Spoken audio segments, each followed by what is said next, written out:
We were looking to get a burger. In Dover. What difference does it make? So Christopher Moltisanti was already teetering on the edge of murder before Adriana even spilled the beans. Yeah, that's right, long before she became an informant.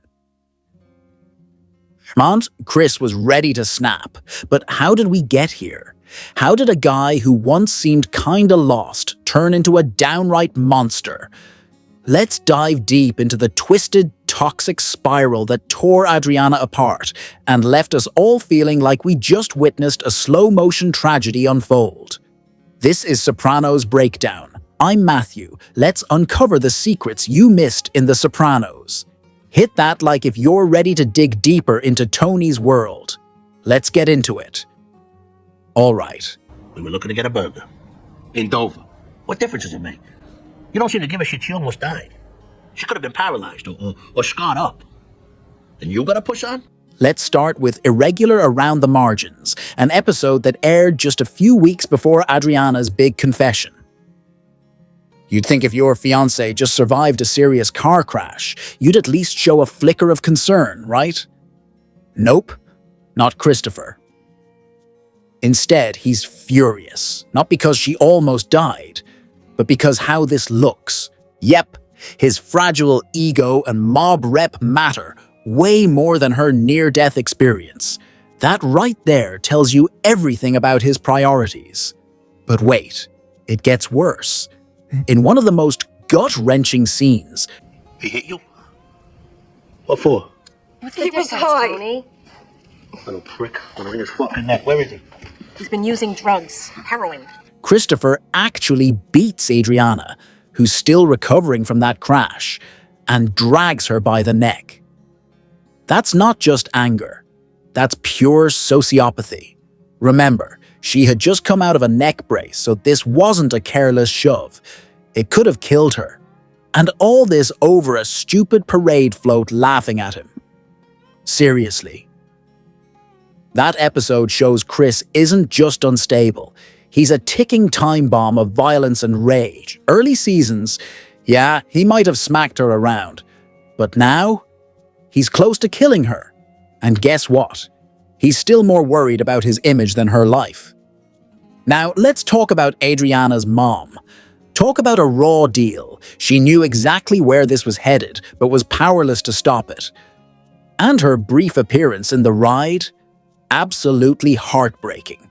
She knows Adriana's gone, but Carmela treats her like a crazy lady clutching a cup of pencils. That line, it's called depression. I haven't had a drink in years. Hits like a punch to the gut. It's clear Adriana's mom suffered too, and likely endured abuse herself. When Christopher shoves her mom's wrist, Adriana barely reacts. That kind of normalized violence is chilling. You want to raise your hands, you give her your last name. Then it's none of my fucking business. Until then, keep your hands in your pockets. Remember Uncle Richie's line, you want to raise your hands, you give her your last name. Back then, abuse was almost an accepted fact of life. And Carmela? She might have known Adriana was dead deep down. Adriana disappearing without a trace? Nah, that doesn't add up for someone who's been friends with her for years. But admitting it means facing a hard truth. Tony Soprano isn't just a mob boss, he's a murderer who kills his own friends. That truth, too much for Carmela to swallow. Last week when I came home to learn that you had killed our dog, that was the final straw. Oh. You killed the dog? What'd you do that for? It was an accident. What was it, barking? He sat on the wall, he was high. Oh, Jesus Christ. There's that haunting dream Carmela has, where Adriana finds her dead dog. That's her subconscious screaming the truth she won't admit. And here's a scary fact. Victims of strangulation in domestic violence situations are 750% more likely to be killed by their abusers. Adriana's situation wasn't just bad, it was a red flag on steroids. Chris was already killing people. It was only a matter of time before that violence turned on her. And the violence wasn't just physical. Chris's detachment was chilling. The scene where he dismembers Ralphie without a shred of emotion. That's a glimpse into a mind that's gone beyond redemption. And by the time Tony finally kills Chris, it's almost like a twisted mercy killing. Chris was a danger to everyone, including himself. Adriana's biggest tragedy? Trusting Christopher. Despite everything, she believed they could escape this life together. She pretended there were options because the alternative was unbearable. But Chris had already made his choice, and it wasn't her. Let's not forget, Adriana could have refused to cooperate with the FBI.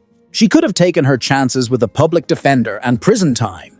But she chose this path because she hoped it would save her and Chris.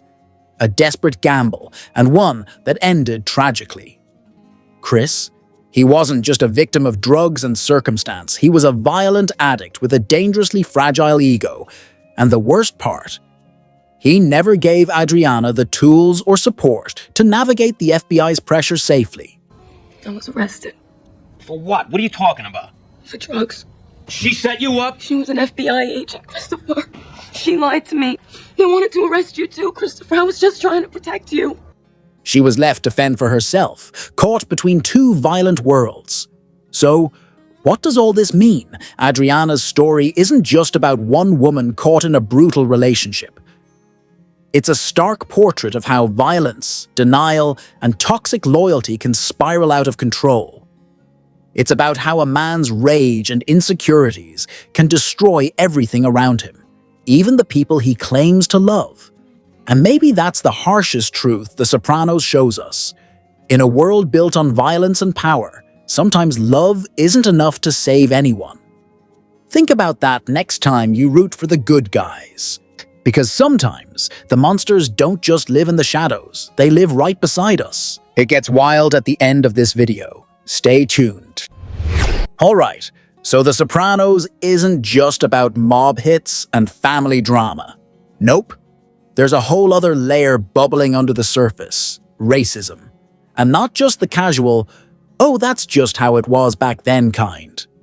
We're talking about racism as a tool, a weapon, and sometimes even a shield.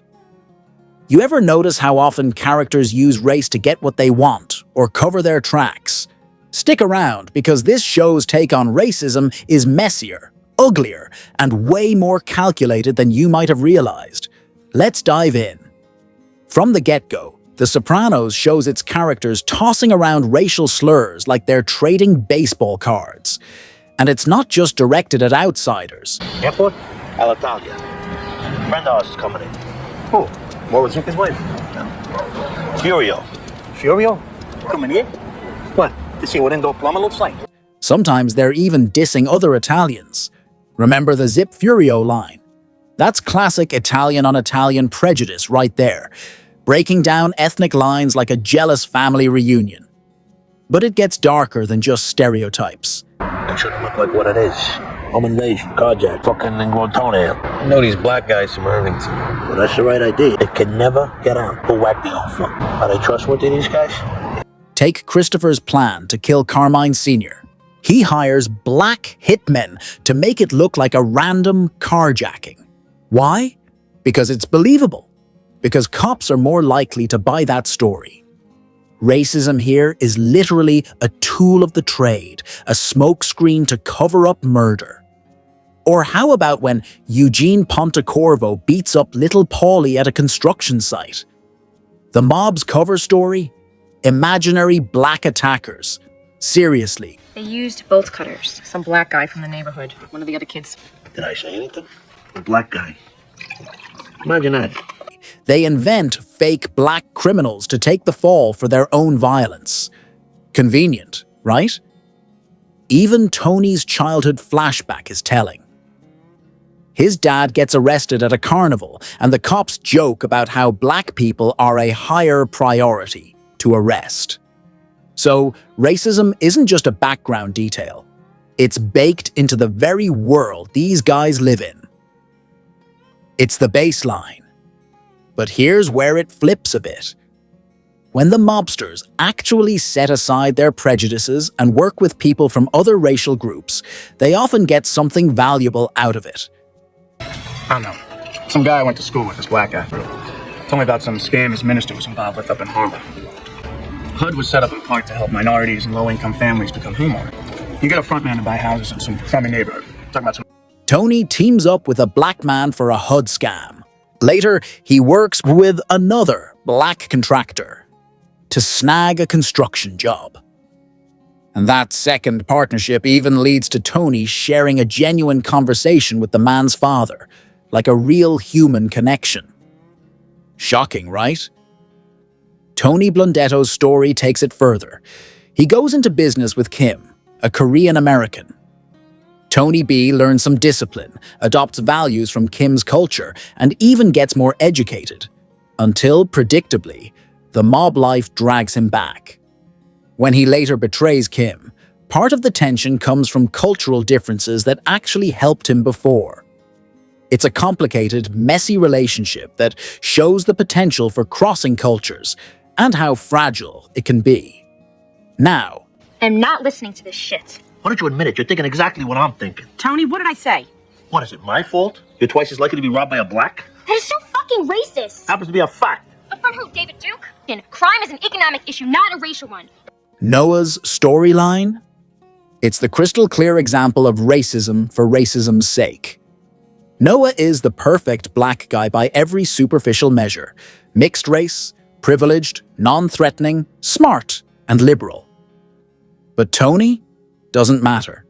To him, Noah's blackness alone is a deal breaker. No logic, no nuance, just pure old-school prejudice. And this isn't just fiction. It reflects a real reality. In many Italian-American communities, racism isn't some buried secret. It's an open but awkward truth. The characters in The Sopranos spout off about anti-Italian discrimination every chance they get, yet they don't hesitate to throw around racial slurs and stereotypes themselves. Hypocrisy? You bet. The show exposes this hypocrisy without sugarcoating it. These guys aren't caricatures of racists. They're complicated, flawed people who use racism to feel superior, to avoid accountability, and to manipulate the world around them. It's not about hate as much as it's about convenience. And while they often fall back on prejudice and bigotry, the moments when characters genuinely connect across racial lines are some of the most powerful in the show. Those moments hint at something better. Growth, respect, maybe even redemption. But those moments are rare, fragile, and usually short-lived. So, what's the takeaway? The Sopranos doesn't just use racism as a backdrop or a throwaway joke. It makes us confront how racism operates, not as a fixed ideology, but as a flexible tool people wield for their own ends. It's ugly, it's manipulative, and it's deeply human. And maybe that's why it's so uncomfortable to watch. Because it doesn't let us off the hook. It asks us to look at how prejudice lives inside even the most complex characters, and maybe, by extension, inside ourselves. So next time you watch Tony, Carmela, or Chris spout some casual bigotry or pull a stunt involving race, remember, it's not just storytelling. It's a mirror. And sometimes that mirror stings. The craziest part of this video? You haven't even seen it yet. I was kicked out for partying and drunk driving. Well, I didn't want to say, but, well, that was always you. So what are you up to now? I'm in my second year of med school. Oh. Was there ever a bigger fuck you in The Sopranos than Carmela's cold jab at Hunter? You know, that moment when Hunter drops that bombshell, she's in medical school, and Carmela just fires back, well, that was always you. Oof. It's not just a line. It's a whole statement. We're diving deep into that moment, why it stings so damn hard and what it reveals about Carmela, her family, and the brutal power plays hiding behind all that suburban luxury. Stick around. You're gonna want to hear this. All right, let's set the stage. Hunter, Meadows' friend, announces she's in med school. Now, you'd expect Carmela to be thrilled, right? Or at least polite? Nope. She shoots back. Well, that was always you. Translation. You were a screw-up from day one, and this is probably just a lucky accident. Partying, drunk driving, getting kicked out of school. Hunter had a reputation, sure. But this? This is Hunter flipping the script, and Carmela can't handle it. They're gonna be here, Meadow. What's wild is Carmela's silence after that. She can't even fake happiness. No congratulations, no, I'm proud. She just talks to Meadow and walks out, like a kid caught losing a game. And honestly, that silence hits harder than any fight scene or shouting match in the entire series. Carmela has always been this picture of snobbery and self-righteousness, right? She's got her designer clothes, her moral posturing, and her blind faith in Tony's dirty money. But when someone like Hunter, who was once just a troublemaker in her eyes, actually makes it, Carmela doesn't know what to do. Because that success threatens everything she's built her identity on. Think about it. Carmela genuinely believed that her life, built on Tony's crook empire, made her royalty. Meadow's boyfriends, never good enough. Not even Finn, who was objectively way out of Meadow's league. Nothing was ever enough because, deep down, Carmela's entire worldview is fragile. Now, imagine if Carmela had seen Hunter's friend Devon Pillsbury's house, an actual symbol of real, clean success. That smug comment about a $3,000 figurine. Pfft. Next to the Pillsbury's wealth, Carmela's whole act would collapse like a cheap card house. And that's the real sting in that scene. Hunter knows Carmela's being petty. Yeah, I completed undergrad at Purchase. Got my act together. But she doesn't play the game. She just lets her success speak for itself. It's a quiet power move, and it's devastating. This isn't just about Hunter, either. Carmela's behavior echoes throughout the show. Remember when Angie Bonpensiero tries to break free and stand on her own? Angie Belfiore married Sal Bonpensiero. She's thinking of divorcing him. How fucking will you? Do you know them? Well, no, I don't know them, but yeah, to be married to a man like that. I mean, like what? Oh, the toot and the fucking medieval outlook. Carmela tries to talk her out of it, because facing that would mean Carmela has to face her own responsibilities. Camilla, I slept with him. You slept with Tony? Really? It wasn't for me. Camilla, what I'm trying to say is stop worrying about me. Really? I mean, we both made our choices. I'm fine with mine. Or Charmaine telling Carmela she once slept with Tony and wasn't even impressed. Another moment where Carmela's pretenses get shattered. Carmela's not just snobbish, she's controlling. She wants everyone around her, especially the women, to stay small, dependent, and boxed in, because if they don't, it exposes her choices, her compromises, the fact that she traded her soul for a life of luxury and denial. So yeah, Hunter's med school news wasn't just a surprise, it was a threat. It challenged everything Carmela thought she stood for. And the fact that Carmela had no response? That was the biggest fuck you of all. In a show filled with guns, grudges, and violence, sometimes the most brutal moments aren't the loud ones. Sometimes it's a quiet line that cuts deeper than any bullet. And that's The Sopranos in a nutshell. Power isn't just muscle. It's control. It's shani. It's who gets to say what and who can't. So next time you watch that scene, remember, it's not just about Hunter's success. It's about Carmela's failure to cope with it. Makes you wonder, in the world of The Sopranos, who really wins? Don't judge this video too early. The ending flips everything. How long do you think Phil was hiding in that closet, waiting to surprise Vito? Minutes? Hours? What was he doing in there? Sitting, standing, pacing? Did he have a smartphone to kill the time? Or was he just staring at a radiator? Stick around, because this isn't just some quick scene. It's a masterclass in patience, awkwardness, and, well, grilled cheese. Yeah, grilled cheese. All right, let's break down this iconic moment. Phil Leotardo, the big bad guy, sneaking around in a cramped motel closet, waiting for Vito's scary entrance. You'd think this was a quick setup, right? Nope, This guy was in there for what felt like forever. Hours? Probably. Now, imagine the scene. Phil, stuck in a tiny closet, knees probably aching, wondering if there's enough space to sit or if he's just stuck standing like a statue. What's he doing to pass the time? Did he have a smartphone to scroll through cat videos? Doubtful. More likely he was staring dead at the radiator, maybe even chalking his pool cue. Or, let's be real, jerking off into the radiator. Gross? Yeah, but probably better than banging some schifosa like AJ. At least she's caffeinated. Radiator? Not so much. And what about that ugly kid standing around? You know the one. Picture Phil standing there for 20 minutes, debating if he should sneak out to pee or hold it to keep the perfect timing for his entrance.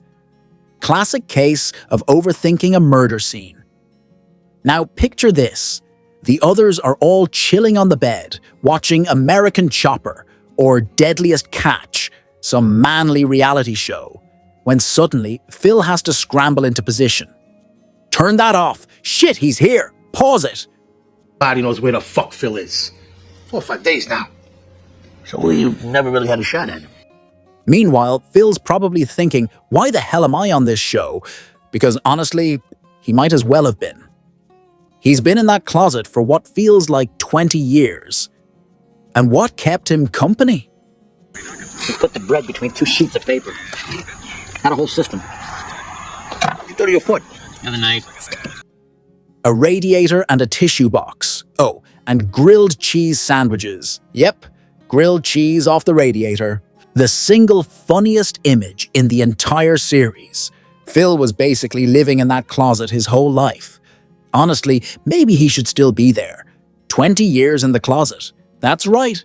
20 freaking years. The guy wanted vengeance but settled for radiator grilled cheese. I wouldn't be surprised if he had someone on lookout too, ready to give the signal, when the call finally came. He slipped back into the closet like it was his natural habitat. The others? Phil, what the hell are you doing? And he's like, I've been here the whole time. It's a joke! Phil, fucking balls on that prick. What'd I always say about him? No one argues with that. And here's the kicker. Vito gets a phone call just before stepping out of his car. So Phil's stuck in that closet for about half an hour, maybe more. Talk about awkward. Nobody knew whether to acknowledge the guy hiding in the closet, so there's this weird small talk, with the occasional voice randomly popping out. So yeah, Phil Leotardo, 20 years on a radiator, probably masturbating on compromised grilled cheese. If that doesn't sum up the man, what does? You think a closet could stop a man like Phil? Nope. 20 years, and not a single peep. He's the embodiment of patience. Maybe 56 years if you ask me. After all, if the guy survived 2 decades in prison without a word, 3 hours in a motel closet is nothing. I want to get a motel in Fort Lee. My cop up there told me. Plus the homicide detectives told him Vito had a pool cue rammed up his ass. The irony. He wanted to kill Vito for being gay, yet he literally comes out of the closet to do it. Phil's time in the closet changes the whole tone of that storyline. It's like he's been waiting his entire life for this moment, trapped, patient, and maybe a little bit crazy. Hours locked in with his own thoughts and his own farts. If you think about it, that's the ultimate form of endurance. So, next time you watch that scene, remember, it's not just a setup for a hit. It's a monument to patience, irony, and the weirdest grilled cheese sandwich you'll ever imagine. Makes you wonder what kind of man really spends 20 years in the closet before finally stepping out. And maybe, just maybe, Phil was the most prepared hitman in the entire series, because when he finally came out of that closet, he was ready to end it all. So Artie shows up at the hospital after Tony's been shot, right? And what does he bring? A fancy-ass meal from his restaurant, with some kind of gourmet cheese he's got to brag about. But then he drops this gem, 5 to 6 hours out of the fridge tops. Wait, what? Carmela's basically living at the ICU. How's she supposed to keep it chilled? Stick around, because Artie's food drama might just be one of the most hilariously awkward moments in the entire show. All right, let's unpack this. Oh, jeez, you picked up a bad one somewhere, huh? Somewhere? You know, maybe. Just out of consideration for it, I should dump those fucking muscles you gave me before you cause a fucking outbreak. Artie Bucko rolls up to the hospital, lugging his precious takeout, complete with bechamel sauce. Yeah, that creamy, silky sauce some people love on their lasagna. Personally, I'm a fan, but the real kicker is Artie's declaration about the food's freshness window. 5 to 6 hours out of the fridge tops. Now here's the thing, Carmela is basically living in that ICU waiting area. There's gotta be a fridge somewhere. So, how exactly is she supposed to keep Artie's gourmet meal fresh? You'd think one of the 47 other people camped out there could have taken it home or just refrigerated it, right? Nope. Instead, we get Artie, the well-meaning restaurateur, obsessing over the clock like he's handling some kind of biohazard. And then there are his hand gestures. You don't want to fuck with a chef, my friend. What? You think you're the only one who knows how to swing a meat cleaver? Man, Artie's hands have a language of their own. My favorite moment? When Tony's talking about Fran at the Bada Bing, Artie throws in this weird hand pump and goes, "Nice, huh?" It's like his own little quirky signature move, always trying to charm, always trying to add a little flair. I handpick every piece of shellfish myself. Oh, yeah? You smelling them as you're picking them, or you're staring off into space, worrying about paying your fucking rent, or whatever it is you fucking worry about? Artie's explanation about food safety is classic. It's cooked and ready to eat. If it's not eaten or refrigerated in 5-6 hours, throw it out. Makes sense, right? Spoiled ingredients are a no-go, but delivered with that overly earnest Artie vibe, it becomes almost absurd. If Arthur Bucco isn't your favorite character, you're missing out on one of the warmest, most convivial souls on the show. He's not a criminal mastermind like Benny. No. You get the real milk. Seriously, this kid, all he does 24 hours a day, he makes buffalo mozzarella. It's a master cheesemaker. Sells poorly. Artie is the master cheesemaker, the artiste, the guy who really knows bechamel from across the pond. Meanwhile, Paulie's over there with his Caciocavallo cheese doing his thing. Now, let's be honest. Artie never brought enough food to feed all of Tony's guys hanging around the ICU. So, worrying about the food spoiling was kind of a moot point. And who knows which poor guy ended up eating the leftovers and, well, let's just say things didn't end well. Artie's been good to everyone, but what does he get in return? Endless headaches and more trouble than he bargained for. He's just a working stiff trying to keep things together. And as a little cherry on top, there's that cringe-worthy dance he does in the background at the Crazy Horse while the band's playing, because of course Artie's got to keep it quirky. Bottom line, Artie is ServSafe certified. The guy even asked AJ to take the food home for everyone to eat later. But surprise, surprise, AJ probably forgot. The meal went bad. And chaos ensued still. It's not on Artie. So, next time you see Artie fussing over his bechamel or handing out food at the hospital, remember. Was he Vesuvio last night? Yeah, but I got an A rating. It's... Sure. Of course, nobody's saying. Yeah, Artie? He's just trying to be the big man in his own way. Not a mob boss, not a mastermind, just a guy who cares about his food. Maybe a little too much. And maybe, just maybe, that's part of what makes him so damn relatable and unforgettable. What do you think? Is Artie the unsung hero of The Sopranos, or just a guy who can't catch a break? Let me know. Look, I ain't asking. I'm telling you, you better hit that subscribe button before I send Paulie to explain it in person. Leave a comment too, unless you want to disappear like Beansy.